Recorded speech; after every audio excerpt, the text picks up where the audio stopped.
प्यारे बच्चों, आज हम 7वीं जमात जोग्राफिया की किताब से इंसानी बस्तियां इस सबक का मुताला करेंगे। प्यारे बच्चों, पानी की दस्तयाबी, खुशगवार आबो हवा, जरखेज जमीन वगैरह मुवाफिक जोग्राफियाई हालात रखने वाले मुकामात पर इंसानी बस्तियों को फरोग हासिल हुआ।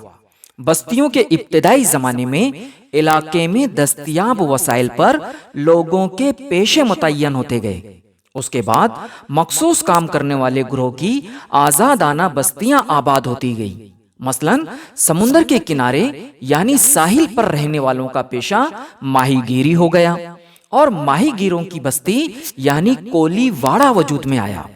जंगलाती इलाकों में लोगों का पेशा जंगलाती पैदावार पर मुनहसिर होता है।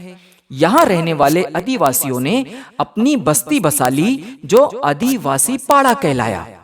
जरखेज मिट्टी वाले इलाकों में लोगों ने ज़राअत को अपना पेशा बना लिया। किसानों के खानदान अपने पेशे की सहूलत के नुक्ते नजर से अपने खेतों ही में मकानात तामीर करके रहने लगे। उनको भी बस्ती का नाम दिया गया। वक्त गुजरने के साथ साथ बस्तियों की तौसी हुई और ये वाड़ियां कहलाई। जिस इंसानी बस्ती में ज्यादातर लोगों का पेशा मुकामी कुदरती वसाइल से मुंसलिक होता है, मसलन खेती बाड़ी, माहीगीरी और कानकुनी वगैरह, ऐसी बस्तियों को देही बस्ती कहते हैं। देही बस्ती में असल पेशे से मुंसलिक दीगर जिम्नी पेशों में अजाफा होने की वजह से अतराफ के इलाकों से लोग हुसूल माश के लिए आकर आबाद होने लगे। इसकी वजह से बुनियादी देही बस्तियों की आबादी में अजाफा होने लगा। बढ़ती हुई आबादी के रहने के लिए घर और इसी तरह दीगर मुख्तलिफ सहूलियात शुरू हुई, जिसकी वजह से सानवी और सलासी पेशों की अहमियत और तनासुब में अजाफा हुआ। इन पेशों की तरक्की की वजह से इन पेशों के मुकाबले में शुरू के इब्तिदाई पेशों के तनासुब में बतदरीज कमी होती गई और आखिरकार इन्हीं देही बस्तियों ने शहरी बस्तियों की शक्ल इख्तियार कर ली। मजहबी, तारीखी, तिजारती, तालीमी, सयाहती और इंतजामी असबाब की बिना पर इब्तिदाई या बुनियादी बस्ती आहिस्ता आहिस्ता शहरी बस्ती का रूप इख्तियार कर लेती है। जदीद सहूलियात में अजाफे की बिना पर आगे चलकर ये शहरी बस्तियां बड़े शहरों में तब्दील हो जाती हैं। अपने अतराफ में पाए जाने वाले साजो सामान और वसाइल की मदद से मकानात तामीर करके इंसान उसमें रहने लगा। आज के इस साइंसी दौर में इंसान ने तामीरी वसाइल के जिम्न में खूब तरक्की की है। हालात के मुताबिक उसने बुलंद इमारतें बनाकर उसमें रिहाइश इख्तियार की। आज के दौर में इंसान दूसरे सैयारों और ताबा सैयारों पर मुस्तकबिल में बस्ती बसाने के बारे में गौर कर रहा है। बस्ती की वजह से इंसान को मुतमक्किन जिंदगी हासिल हुई, यानी इंसान को मुस्तकिल जिंदगी हासिल हुई। देही बस्ती इंसानी तहजीब की मुतमक्किन जिंदगी का पहला जीना है। देही बस्तियों की तरक्की और अजाफे की वजह से ही शहरी बस्तियां वजूद में आती गईं। देही बस्तियां इंसानी सकाफत और तहजीब की हिफाजत करती है। देही बस्तियों की आबादी में अजाफा होना ही शहरकारी की इब्तिदा है। शहरी बस्तियां इंसानी जिंदगी की रफ्तार को तेज कर देती है। शहरी और देही बस्तियों के दरमियान बड़े पैमाने पर माशी रिश्ता व ताल्लुक होता है। शहरी इंसानी बस्तियों की रोजमर्रा की गिज़ाई जरूरतें देही बस्तियों से पूरी होती है। देही और शहरी बस्तियों की काया पलट जदीद साइंस और टेक्नोलॉजी की बुनियाद पर होती है।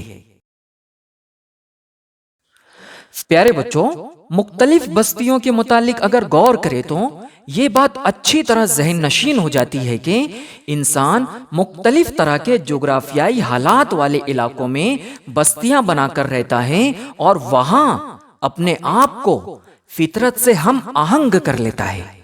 फितरत में मौजूद हालात के मुताबिक इंसानी बस्तियां मखसूस शक्लों में परवान चढ़ती हैं। بچوں اب ہم انسانی بستیوں کی اہم شکلوں اور ان کے مخصوص انداز میں آباد ہونے کے اسباب کا مطالعہ کریں گے۔ سب سے پہلے ہم دیکھیں گے منتشر بستیاں۔ بچوں منتشر بستی میں مکانات دور دور اور تعداد میں کم ہوتے ہیں۔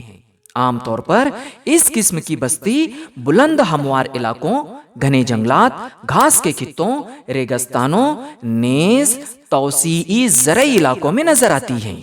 آئیے بچوں اب ہم منتشر بستیوں کی خصوصیات دیکھتے ہیں۔ منتشر بستی کے درمیانی فاصلے واضح طور پر دیکھے جا سکتے ہیں۔ اس بستی کی آبادی محدود ہوتی ہے، مثلاً پاڑا، واڑی وغیرہ۔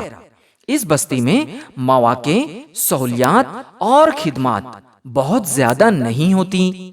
یہ بستیاں فطری ماحول سے بہت قریب ہوتی ہیں، اس لیے یہ آلودگی سے پاک ہوتی ہیں۔ یہ بستیاں روزمرہ ضروریات کی تکمیل کے لیے مرکزی دیہاتوں پر منحصر ہوتی ہیں۔ آئیے بچوں اب ہم مرکوز بستی کی معلومات حاصل کرتے ہیں۔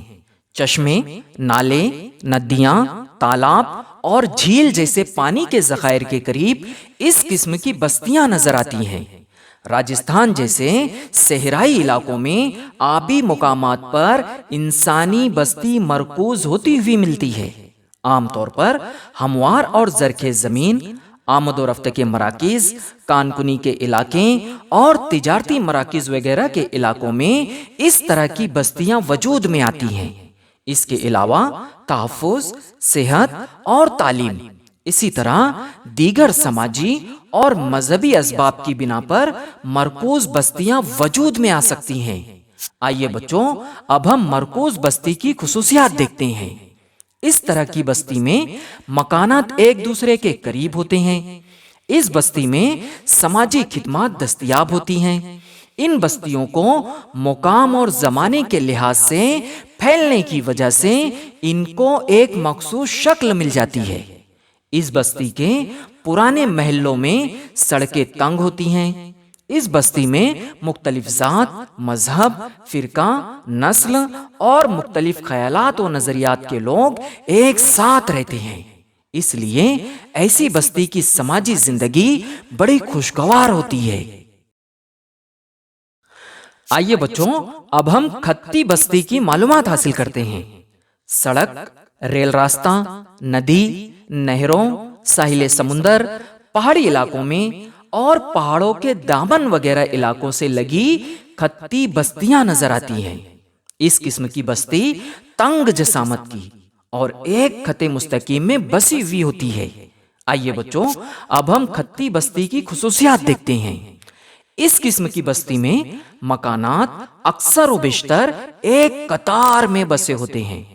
وقت گزرنے کے ساتھ ساتھ جیسے جیسے بستی بڑھتی جاتی ہے، مکانات کی مزید قطاریں بنتی جاتی ہیں۔